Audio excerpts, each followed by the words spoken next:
Andrew Tate's secret society. Chances are that 6 months ago, you didn't know who Andrew Tate was. And the chances are that now you do. Hello. Andrew Tate's a former kickboxer. He's now a social media influencer. Last year, he was more Googled than Donald Trump or Kim Kardashian, and his content's amassed hundreds of millions of views. His enthusiasm for misogyny, cars and wealth has delivered fame, thousands of fans, and many thousands of dollars.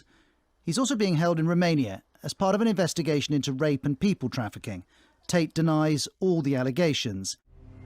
Do you ever wonder why some people who you've never heard of before all of a sudden appear everywhere? And that clip we just heard, well, that was the journalist Matt Shea, who gained access. How are we still milking Angry Tate?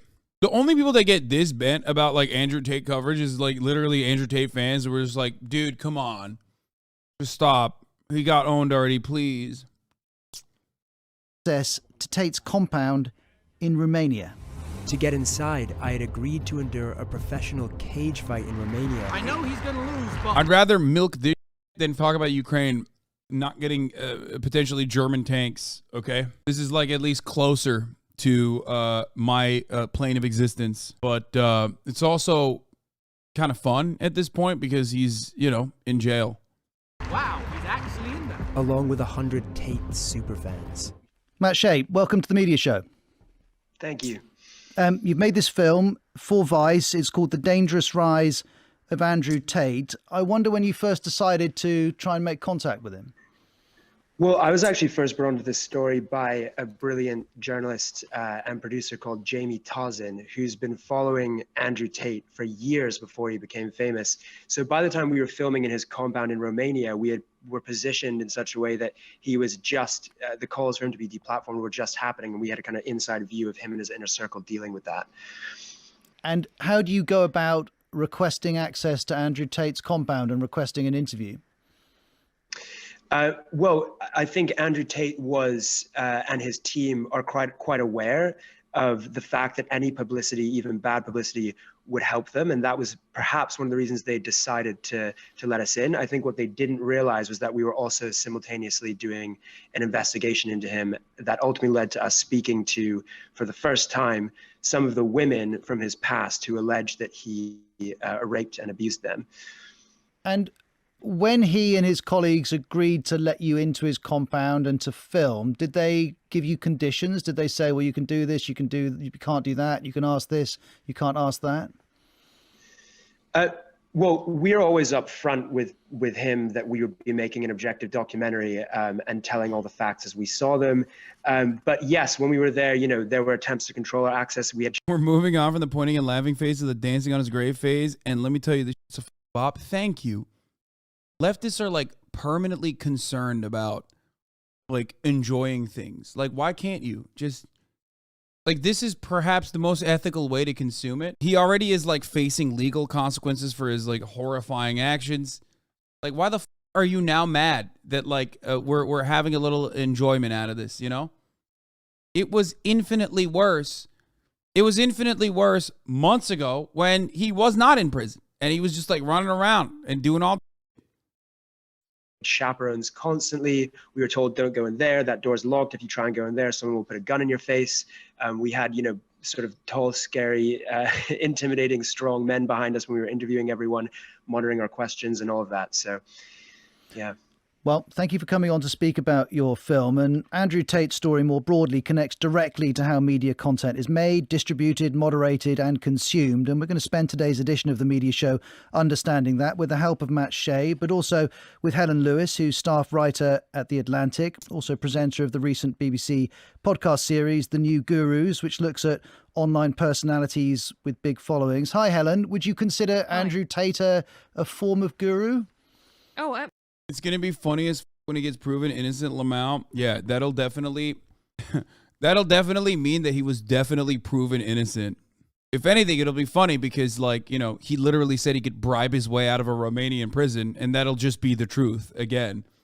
But, like, if you actually unironically think he didn't do anything that he's, like, locked up for, I don't know what to tell you. He has literally admitted to things and has also, like, tried to educate others on doing similar things for years and years and years. So I don't know. I don't know what else you need, but I guess you don't really need anything. You're just a idiot at that point. You know what I mean? Like, motherfucker can admit to all this shit on camera, and his fan base will still be like, nah. Absolutely. He fits very firmly into what's known as the kind of manosphere. So these are a suite of gurus who attempt to tell young men how to live. And, you know, there is a very strong ideology behind them, which is that as a form of masculinity has been lost.